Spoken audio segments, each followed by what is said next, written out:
Harry, did you put your name in the Goblet of Fire? Harry, did you put your name in the Goblet of Fire? Hey guys, it's me again, Alyzza Dee, and welcome back to A Little Bit of Everything. If you've read the whole Harry Potter series, I know how you feel about the movies if you've watched them. So today we're gonna do a book versus movie from Harry Potter and the Goblet of Fire. Are you wondering where all the food from Hogwarts come from? Of course it's magic, but Hermione once said that you cannot make food just appear out of nowhere. You can have the ingredients and magic your way out of making or cooking it the way you want it to be, but you can never conjure it out of thin air.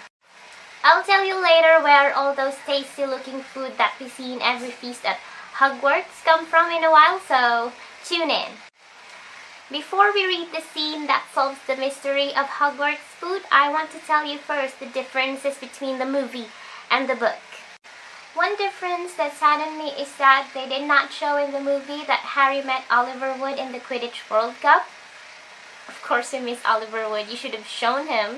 The movie did not talk about Bella's.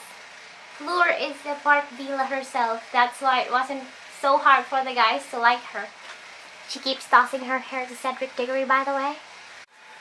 A very controversial part was the way Dumbledore confronted Harry about his name being in the Goblet of Fire. I'll show you a comparison between the movie and the book. Harry, did you put your name in the Goblet of Fire? Harry, did you put your name in the Goblet of Fire? The movie was a bit harsh. Charlie Weasley was never in any of the films except for a small portrait from Ron when the whole family went on a trip to Egypt. Actually, Charlie Weasley was one of the people who delivered the dragons to be used for the first task. He had a bit of a talk with Hagrid when he was giving Harry a peek to what was in store for them for the first task. And speaking of the first task, there were a lot of things they did not show us on that. And Harry did not fly all the way to the castle while being chased by the dragon. It remained confined within the grounds, and the dragon was not harmed in a very brutal way either. Like how the other elves were discredited, it was actually Dobby who gave Harry the gillyweed. It wasn't Neville. Yes, you heard me, there were other elves aside from Dobby, Creature, and Winky. Oh, no Winky too? Winky is the house elf of the Crouches. In this book, Hermione started the crusade called SPEW, or Society for the Promotion of Elfish Welfare, which Harry and Ron kept saying spew, and she gets pissed with that. She started giving out SPEW badges where she never got any support from anybody, including elves. Because it is a nature of an elf to be a servant of a wizarding family. Rita Skeeter is an unregistered animagus. She transforms into a beetle. Hermione once caught her and kept her in a jar because she got pissed of all the inaccurate news she's been providing the Daily Prophet. There were a lot of changes on how Barty Crouch Jr. confessed on being the mastermind of bringing back the Dark Lord. After it was found out that he wasn't Professor Moody, they let him drink a Verita serum, and he spilled it all from the moment he was imprisoned at Azkaban. How her mother sacrificed of being imprisoned instead, how Winky took care of him being confined inside the house, and a lot more. And no Peeves the poltergeist, of course. So those are some of the differences, and if I've missed out some, you can tell me about it. So here is the mystery of the Hogwarts food. I'll read it to you from an old copy of the book Harry Potter and the Goblet of Fire.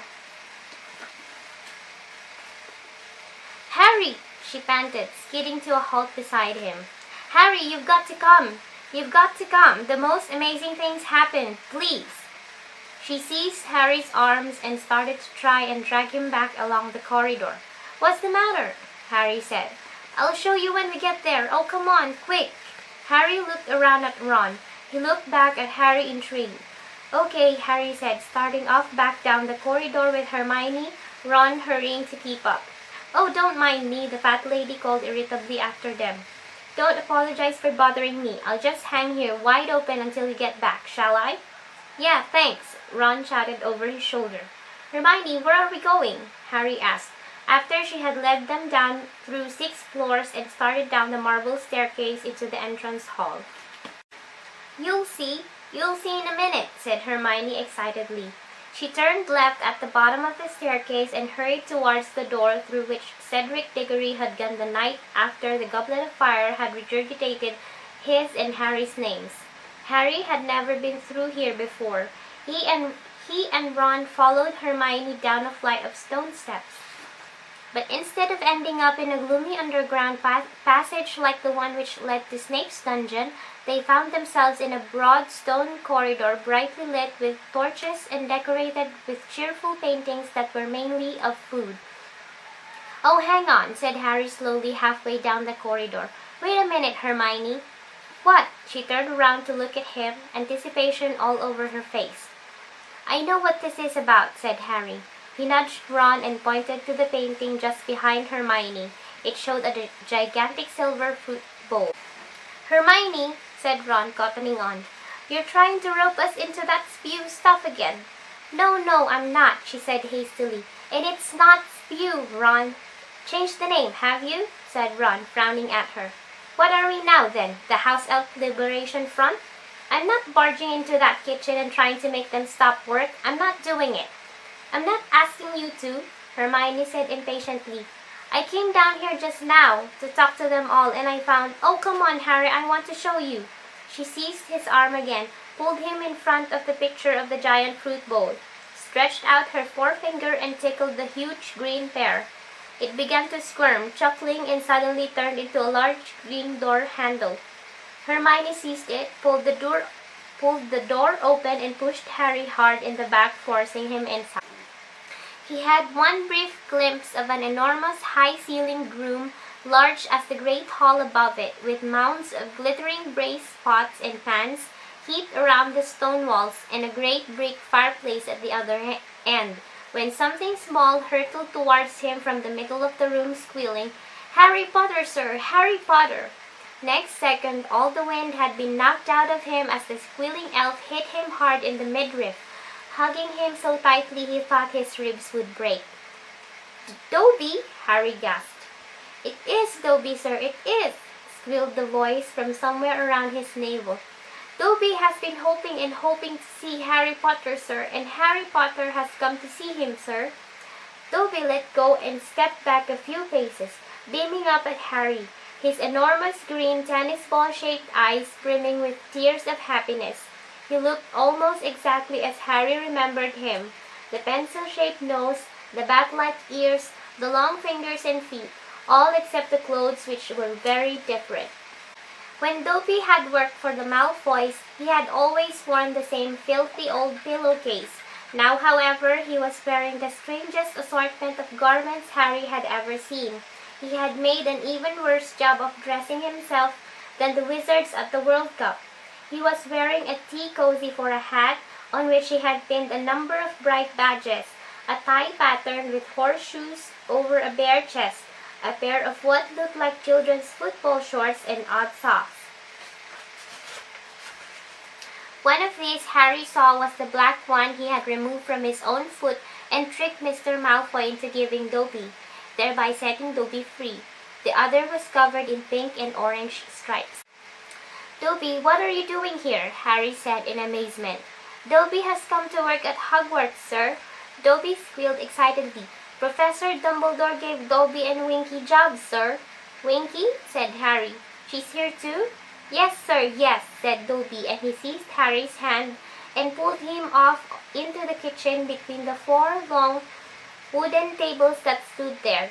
Each of these tables, Harry noticed as he passed them, was positioned exactly beneath the 4 house tables above in the great hall. At the moment they were clear of food, dinner having finished, but he supposed that an hour ago they had been laden with dishes that were then sent up through the ceiling to their counterparts above. At least 100 little elves were standing around the kitchen, beaming, bowing, and curtsying as Dobby led Harry past them. They were all wearing the same uniform, a tea towel stamped with Hogwarts crest and tied as Winky's had been like a toga. So, that's the mystery of the Hogwarts food. After all this time, we thought they just appeared there out of nowhere through magic. Who knew there were elves that are doing all the cooking? I put the link of my other videos on the description box below, so if you want to watch them, please do. And if you like this video, give this a thumbs up and don't forget to subscribe. I'll see you in my next video. That scene should be in the film Harry Potter and the Order of the Phoenix. Bye!